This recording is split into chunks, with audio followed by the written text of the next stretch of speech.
Hello! Hey guys, how are you? Welcome to our brand new podcast.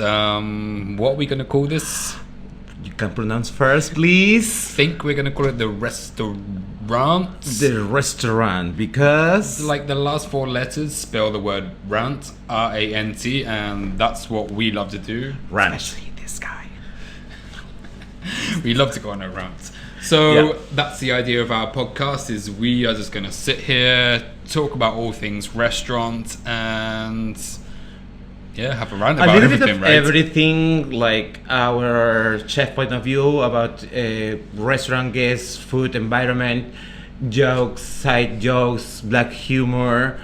Just basically rants ourselves. Yeah, we love to have a rant. So we're going to complain about everyone from waitresses to the front door staff to all the chefs that we have in our kitchens to everyone we probably ever met in our lives, really, right? And every clever question that everyone asks to us every time. So, I'm Arturo.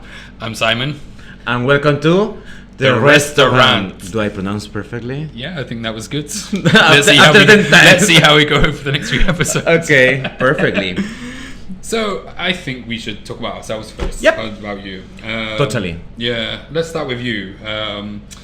Tell me where you're from, or explain to the viewers where you're from.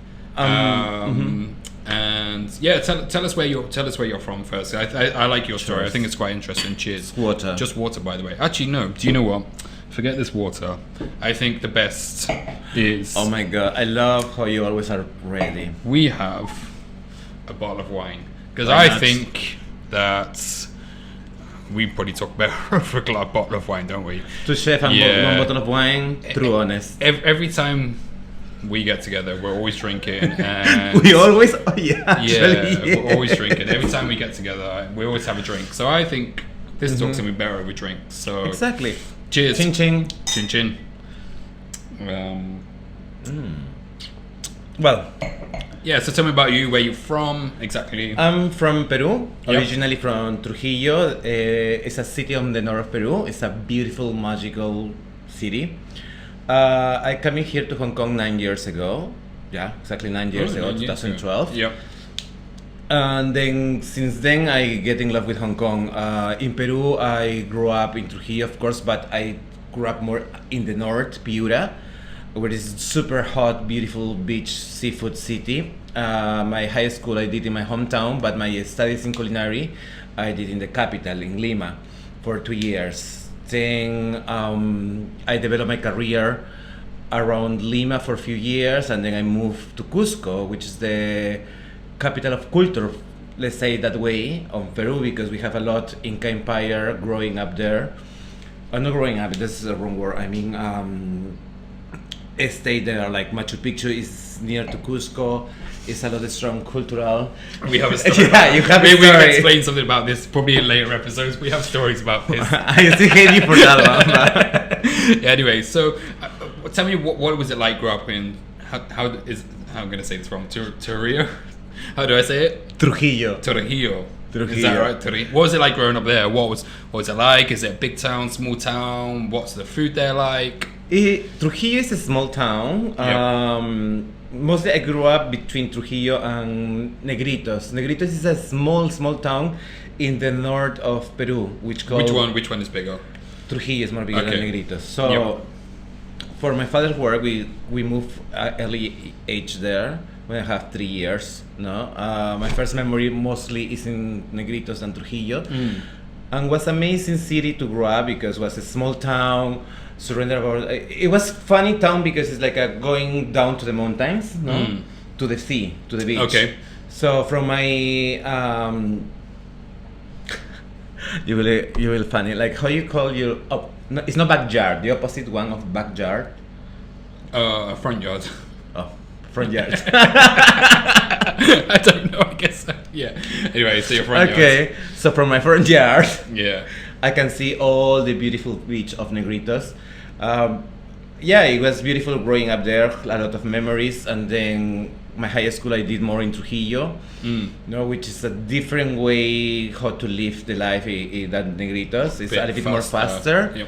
And of course, when I moved to Lima, it was more faster. So every season I was being bullied and shocking for accents, no? So Right. that's why now I'm cute about it. So whoever want to bully me now for my accent, I'm already have a thick skin about that. What was the food like in? So you grew up in two different places. Is the food quite similar in both places? Is it different in both places? Did that play a part in your life or not at all? Or? It is a bit similar in the fact that I always say Peruvians we eat a lot citrus, spicy, sweet, and salty food.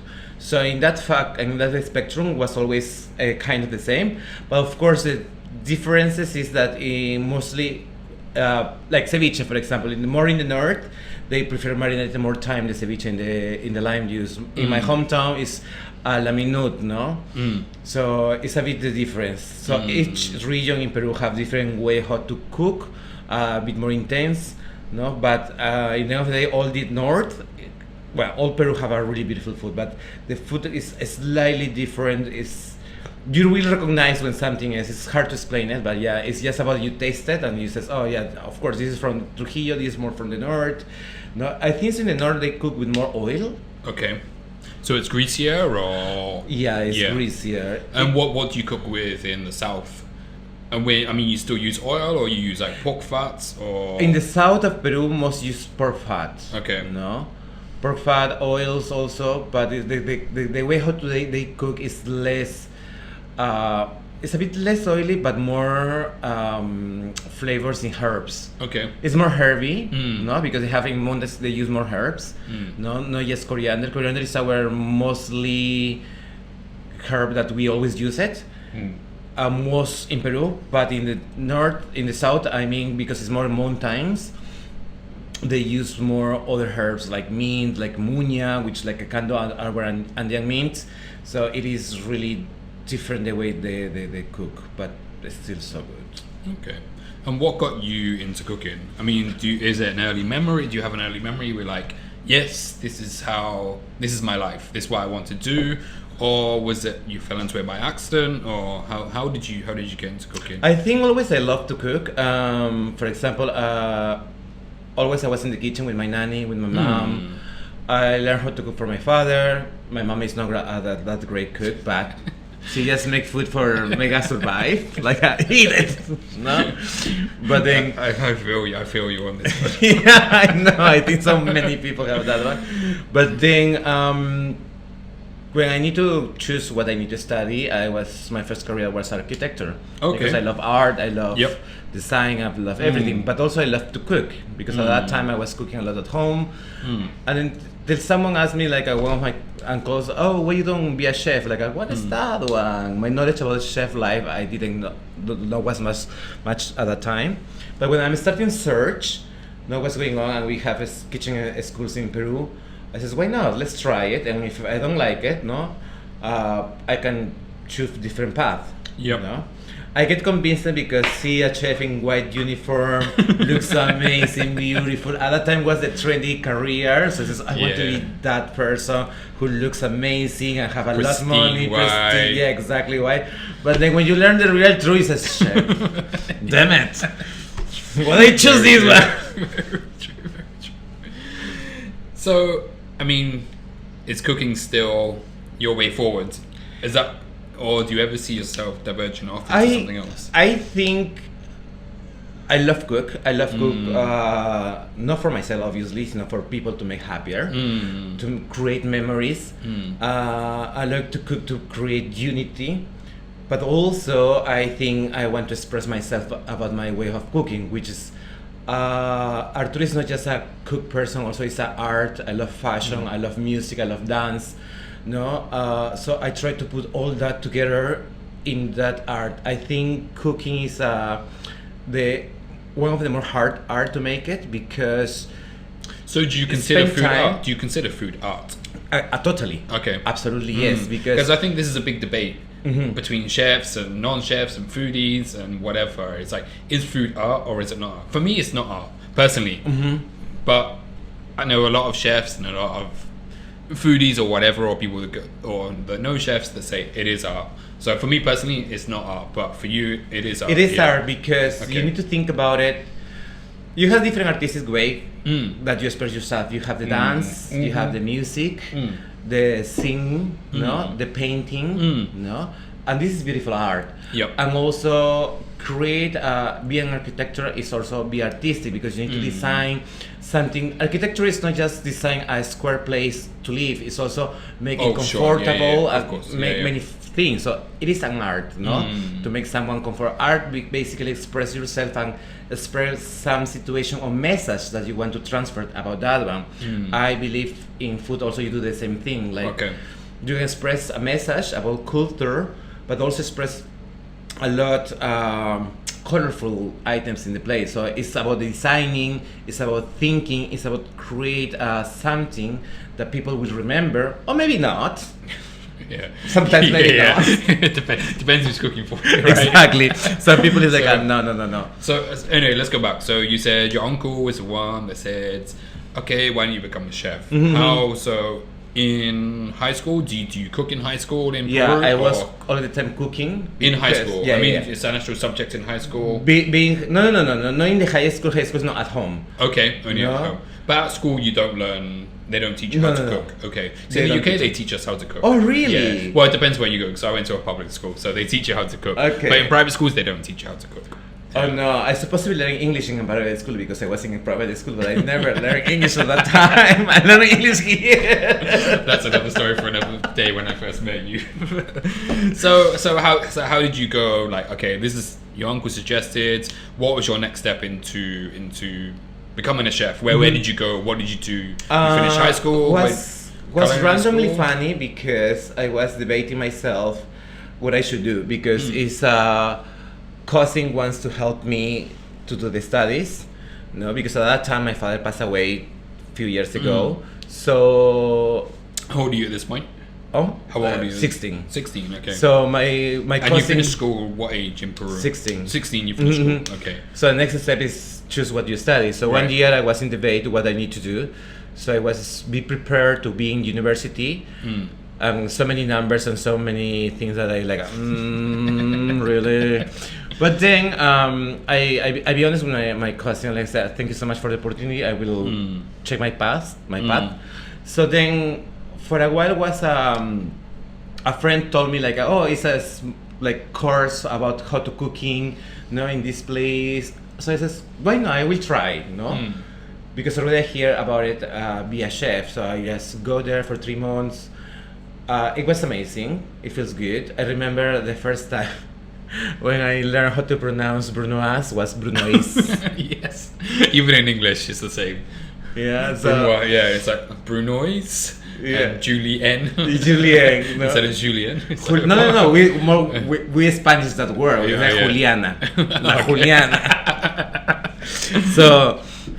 So that was, and then after that, when I go for holidays to the capital, visit my old sister. This is Lima, right? Yeah, in Okay. Lima. I was talking with the mother-in-law of my sister, and she already graduated for a kitchen school. Oh, okay. No, and she told me, "Oh, you have really good skills." No, who teach you? Like, "Oh, I did this course." Like, "Why you don't really study?" And she passed me details about this kitchen school that wasn't expensive at the time. So This is in Lima, the In school? Lima. Okay. So I go to see the school. I really was in love with what I see it. This is where you saw the white uniforms. Exactly. I'm like, oh, I want to be that. And you know what? Sometimes the marketing is not fair. They put the more gorgeous guy there, of course. and they you're do, like, yeah. okay, And then you get to the back and you're like, what the hell am I doing? what the hell? So then I decided immediately, like, okay, I want to do this one. So I have support from my sister. I go back to my hometown, and I need to say, Mom, bye. I left the home because I want to pursue my dream. Yeah. And I'm like, good luck. Was she sad that you left? Did you come from a biggish family or a smallish family? Or Biggest family. Okay, how She many was siblings do you have? 4. 4 siblings, so Yeah. 5 including you. Yes. Okay. So I think that she was sad, but at the same time she understand that I need to go and follow my dreams and Yep. follow whatever path the life bring me. So I it have was met your interesting. mom and you're quite close to each other. Yeah. Yeah. She can drink as I can drink. Oh gosh, she's drinking us under the table every day, isn't she? I know where you got your alcoholism from. He's not an alcoholic, by the way. So culinary school, how long has that taken in Peru? I studied for 2 years. It was amazing 2 years. The first 6 months was really intense for me because was adapting myself to the capital. Yep. No. How was that? From the small village to Trujillo? 5 years. No, Small the small village. village. Was The a small small village. village. We'll get onto the Green Village later. We'll save that for another episode. Let's. So you come from this. What's the name of the small town or village? Trujillo. No, the other one. Oh, Negritos. Negritos to Trujillo. Claro. And then to To Lima. capital. Yeah. How So is that I changed? grew up like it is. If I look up now, it's Yeah. like was horrible. Okay. In Because- what way? In what way?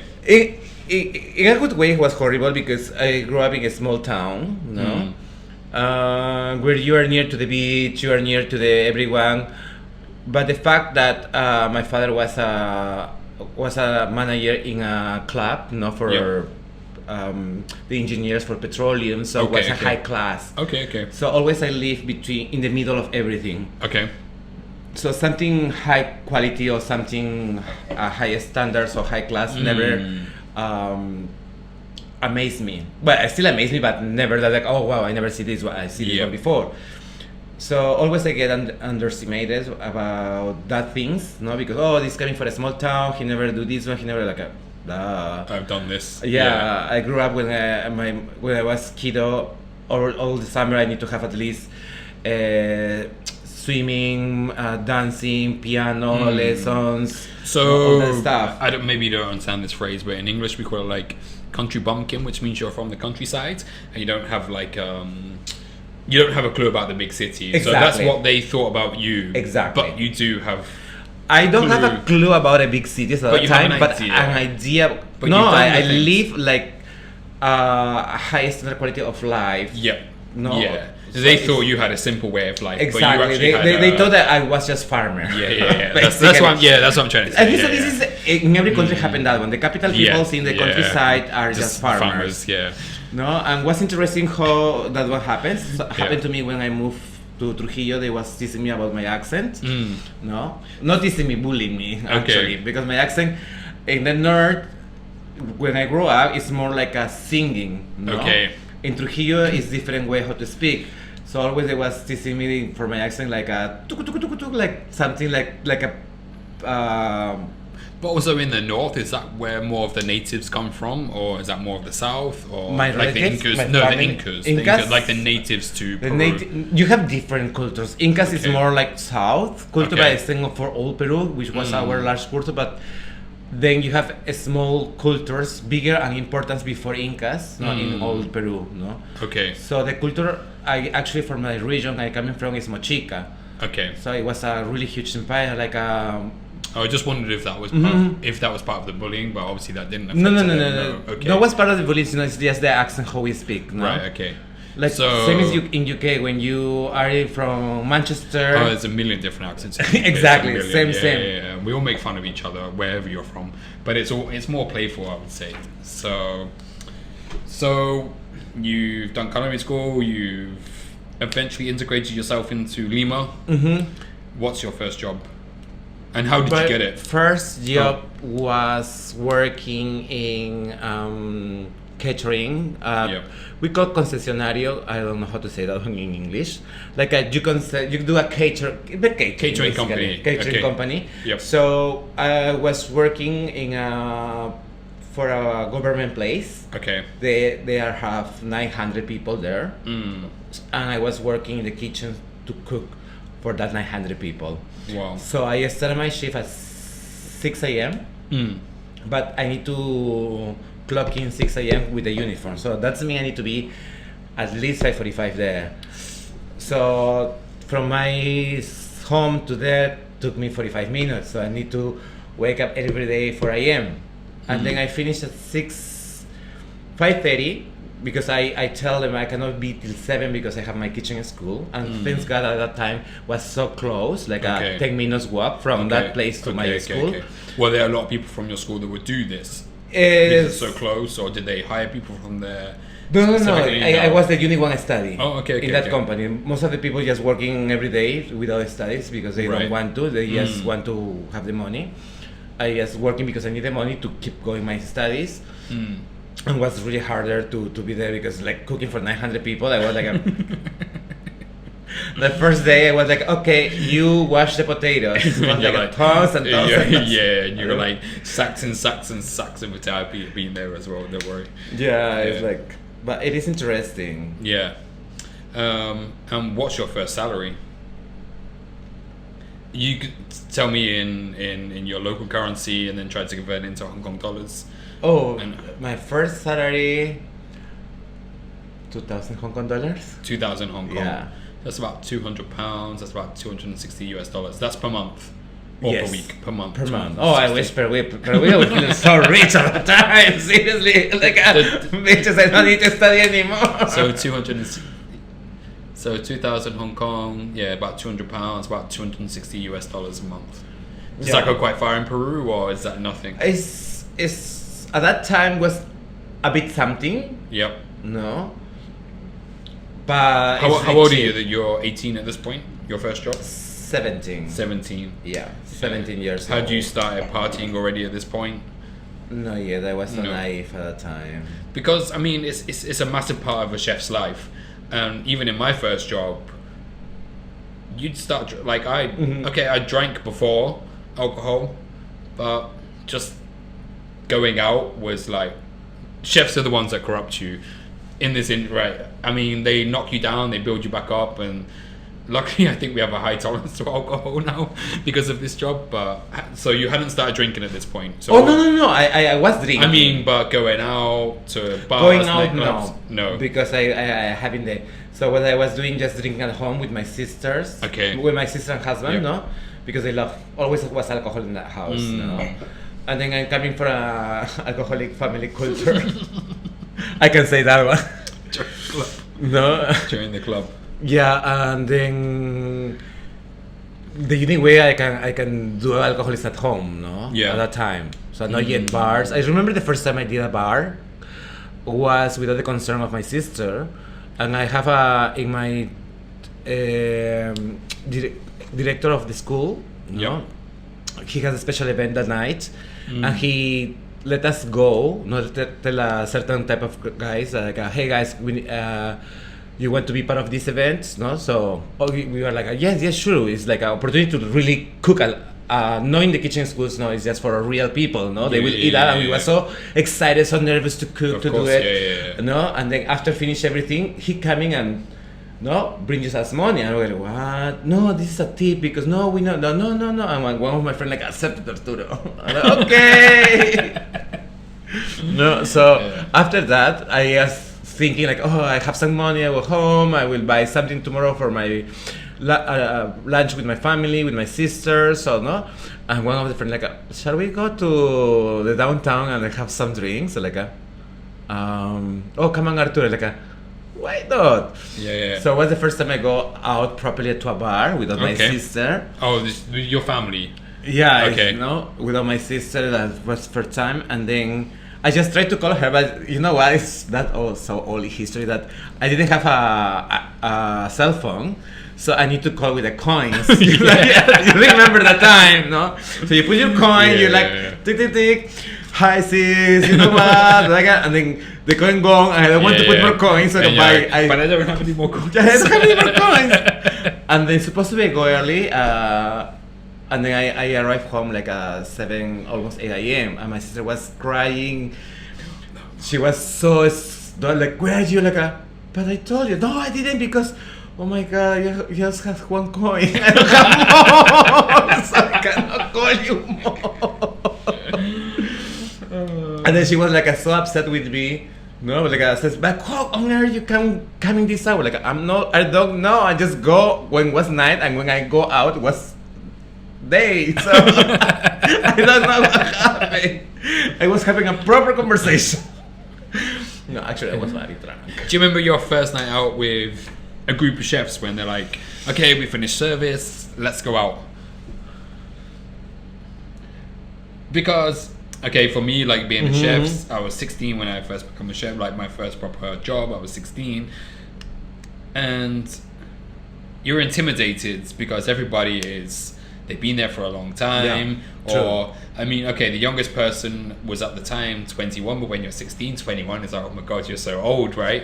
And then my executive chef at the time was 50, my sous chef had just turned 30, everyone else was kind of like between that 21 and 30 stage, and they're all like big guys, and I'm just like, and they're like, come on Simon, we're going out, and I'm like, are we? Do you remember did you ever have that kind of thing where like, come on Arturo, we're going out and we get drunk? Actually, because chefs drink a lot, and it's just like, do we? yeah, but somehow like I remember like they would buy you drinks, and of course they're seasoned drinkers. You're a 16-year-old, you're drinking like, they're drinking pints, they're not downing them, but they're drinking faster than what you could, and you're like, do I keep up, do I not, because I'm gonna fall on the floor after 3 pints of beer. I'm like, okay, so did you ever have this kind of experience? Yeah, we do have, but at that time, this what happened. Like my first time when I was so focused on working to make the coin to pay my studies, so I didn't mess up too much. Okay. Just a few times, but of course I have experience with alcohol, no? Yep. Because the first time I started drinking beer, my mom says, "Oh, no one teach my son how to drink. She teach me how to drink beer." No, and she pass out everyone. So like, oh, she's the last one to pass out. Exactly. Yeah, okay. So I developed this strong resistance about alcohol, and then of course when I was working and I studied, I didn't do much at that time. A few times, maybe for one more of my birthday, and next day I couldn't go. I was having the day off. I couldn't go school because I was so passed out. But then, when I'm starting go just really proper work without the school, I was who initiated everyone. Even though I was the youngest. Okay. I was like, okay, let's go beers. Like, so how old are you? Your first job without job? So you've finished culinary school. What's your first job after culinary school? my first proper job after culinary school was the Italian restaurant. Before that one, I was in the catering shop and then the coffee shop. Coffee shop. How long was the coffee shop? Coffee shop was 1 year, 1.5. I don't know. Yeah. And what did you do in there? You made the coffees, you're a barista, you're a chef in the back, all of the above. I'm starting to do the coffees and washing dishes in the beginning. And then I move into do this ice creams. Like, wow. Yeah, 2 scoops of ice cream. One scoop or two. I can make it how many you want it. Are you actually making ice cream though? No, we didn't. Just scoop it up. Okay, you know? okay. And then I move into... Are you 18 at this point? 17. 17 still, 17, okay. Still 17. Yep. Yeah, because my first job was working catering. And the catering is for how long? 6 months. 6 months only. Okay, yeah, okay. I was like... You needed your beauty sleep. Barely sleep, like cooking for 900 people every day. Okay, yeah. Like in big pots. You want to try something different, go to a coffee shop. Exactly. Yep.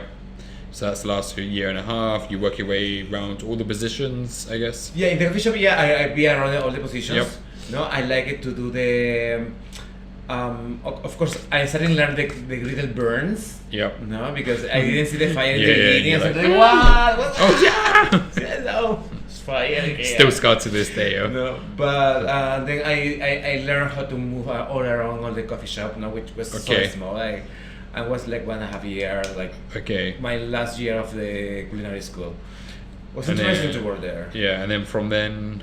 Italian restaurant. How did that go? Yeah, exactly. I moved to the Italian restaurant. Mm. In the beginning, was harder to meet everyone because everyone was like unexpected today. I know how to cook. Yep. Was so straight out of culinary school. They've been doing it for they're seasoned chefs, and they're like exactly. They know what to do, and they never need to study. They coming the first one to coming from a culinary school. It was so aseptic, like this guy cannot cook. Yeah. I can. Watch me. I can. Was harder, but yeah. And you started at junior level, like commis chef, that kind of thing.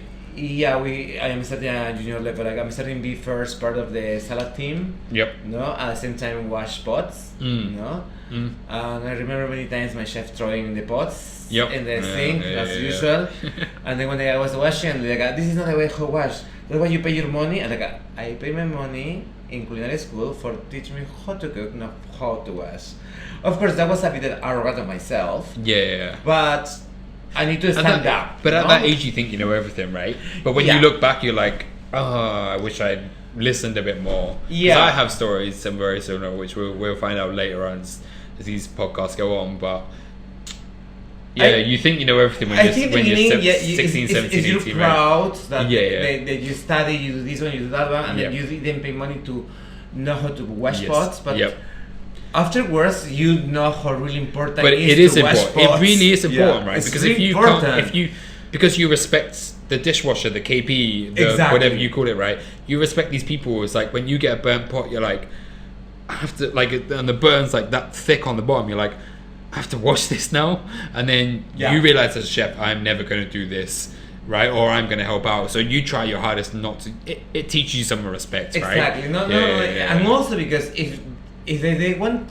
Is the one you go to the other way around, like, oh, I'm sorry, it was too burned that I couldn't wash today, and you need that specific pot for that specific dish, you couldn't make it. Yeah. So, even though up until now, sometimes I burned something, and I try, like, I said, damn it, and I go to the dishwasher. Sorry, please. Do you want a beer? Everything's sorted out with alcohol, isn't it? You have headache, alcohol. Yeah. You feel nervous, alcohol. If you're happy, alcohol. You need to clean that burnt pot, alcohol. Exactly. Like, it's worth it. So why not? Yeah. So how long were you in this Italian restaurant for? I was 1.5 years, I think so. My first jobs, I think so. Most of them was 1.5 years. Did you get to move up? Did you get to learn everything with it? Was it a big restaurant? Restaurant? I did learn mostly how works all the kitchen, because from the salads I moved into the saucia, and then I moved into do all the pastas. Yep. No, freshly made or brought in pastas? Fresh made it. Okay. Everything. Okay. I love it to make no of the filling pastas, because that are so boring. Like raviolis. Yeah, because afterwards it's just, if it's 3 p.m., 4 p.m. and you are like a bit sleepy, you're like and you're falling out. I prefer do the dough. Yeah. Because at that time was like we don't have this big machine, because it was like a trattoria, like a homemade pasta. So they didn't invest too much in machine, you know. How big is the restaurant? How many covers? 200 per seats. 200 seats. Okay, so it's a big restaurant. Yeah, it's kind of, they call trattoria. Okay. But even though that one, they didn't invest much money in the equipment. Okay. How big is the kitchen? Is it a big kitchen? Or big, really big kitchen. Okay. No, like I have a big table to make all my own pasta, because at a certain point I was putting 9 kilos of pasta at the same time, no, and then just doing everything by my hands and moving everything with the eggs and flour, so it was 9 kilos, and then afterwards with a small machine just rolling up. So you're making 9 kilos of daily pasta, and that was for one day? Yeah. Okay. So I make the pasta for the next day, because afterwards, depends on I need to make slices to keep it on the fridge to make the ravioles, capelletti. Just for so I can compare something. Part of the group that you work for now, skipping way ahead, is Peachy. How many kilos of pasta a day do they make? Do you know? I think so. They do more. A lot. Okay. Because now we have 5. I mean per restaurant. Per restaurant, I bet they will doing 15 kilos. 15. If Okay. it's no more. Okay. It's a lot. Yeah. Sorry. Back to. No, it's true. But no, when I see the Peachy machine. Just so I can have reference. When I see the Peachy machine for make the pasta, I'm like, I wish I had this. Yeah, I wish I had this one. I'm not going to say how many years ago, because I'll give away your age. Really, yeah. I feel like a nun. You're just going bigger because you're moving pasta.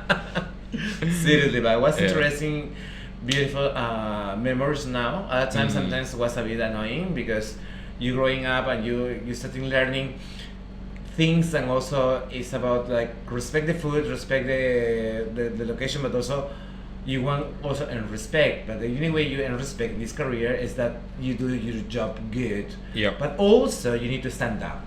Yeah.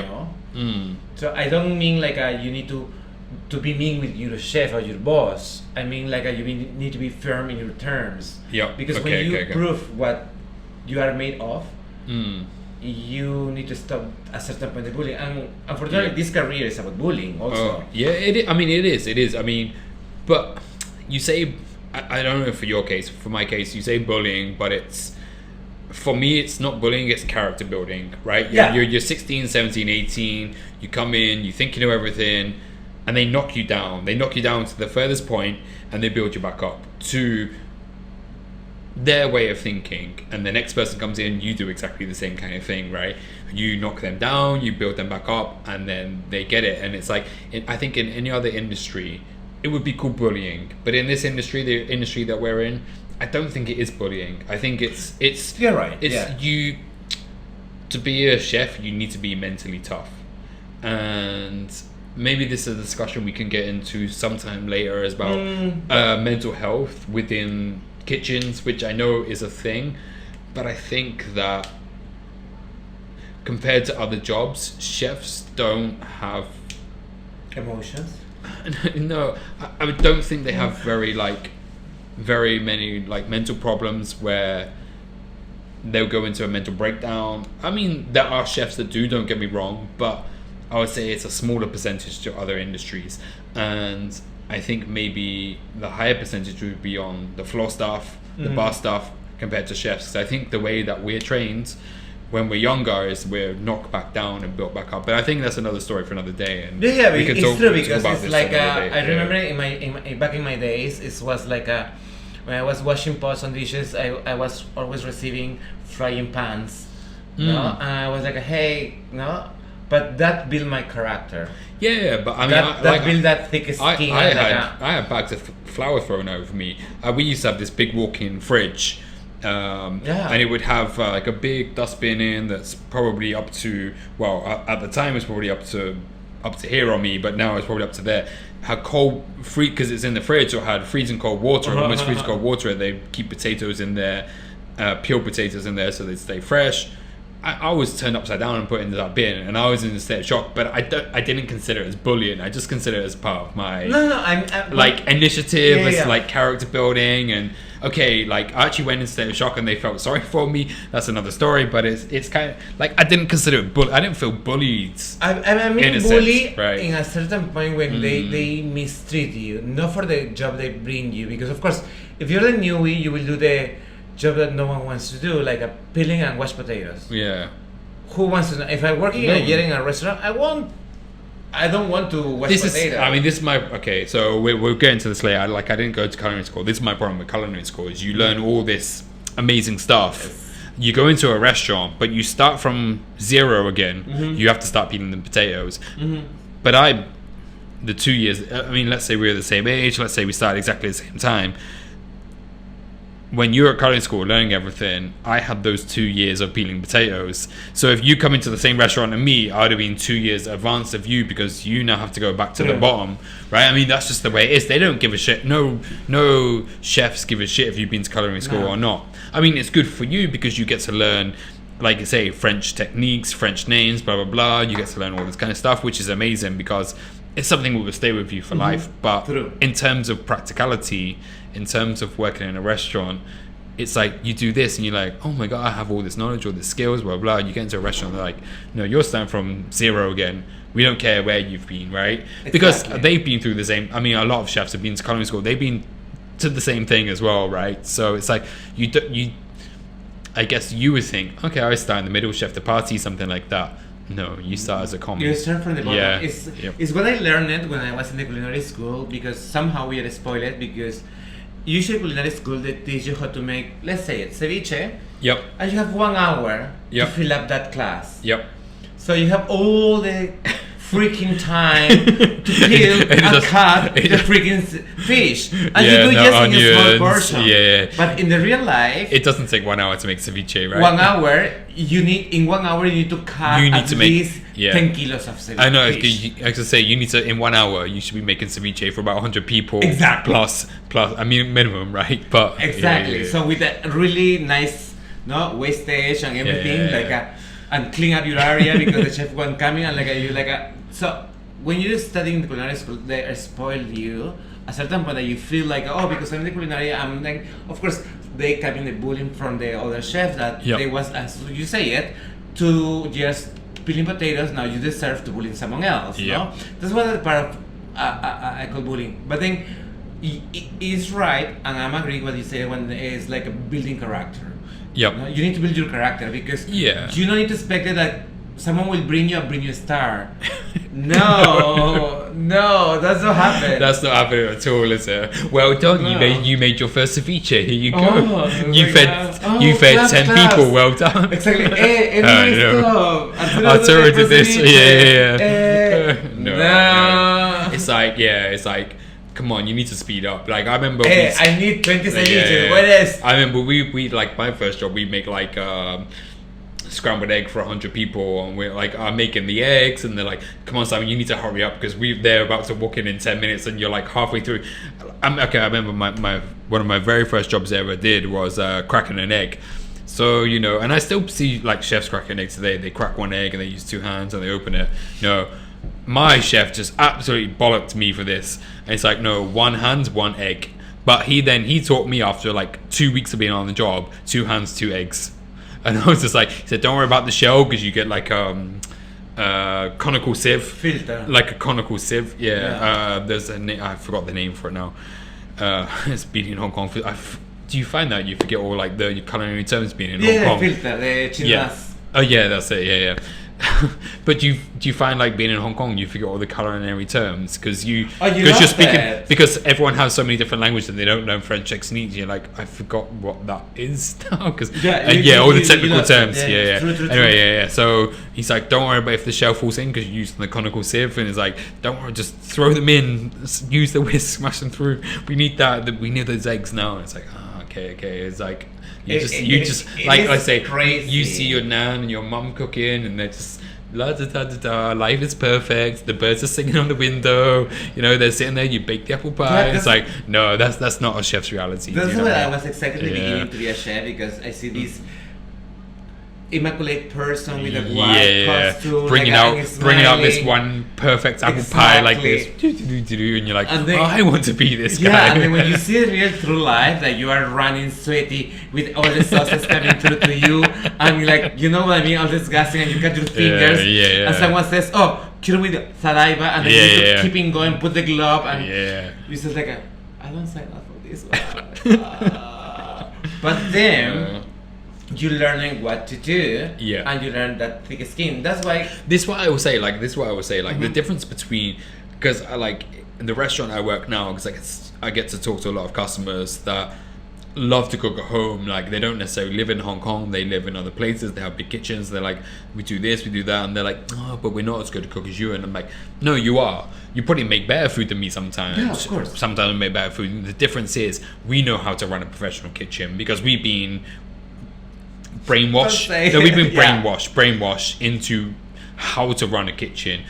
You cut yourself. I'm not going to spend 5 hours wrapping a band-aid around my finger. No, it's like you said, you wash it, grab a band-aid, put a glove on it, and carry on. And that has to take you like 30 seconds. You know what I mean? It's a 30-second job. If you want to if you burn yourself, don't worry about it until the end of the service. And by the end of the service, it's cooled down. You've even forgotten you've done it. Do you know what I mean?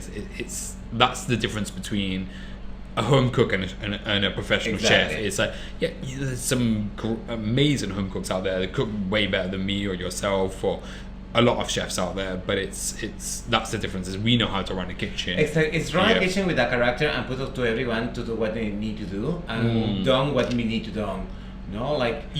We understand at a certain point we are rushing with the time and we're rushing with things, and we need to release what we need to achieve in the end of the night, because when time comes up, it's like a curtains up, theater, let's run the show. So at that time you cannot speak, you're like, my finger, because it's starting coming off the machine tickets, and you're like,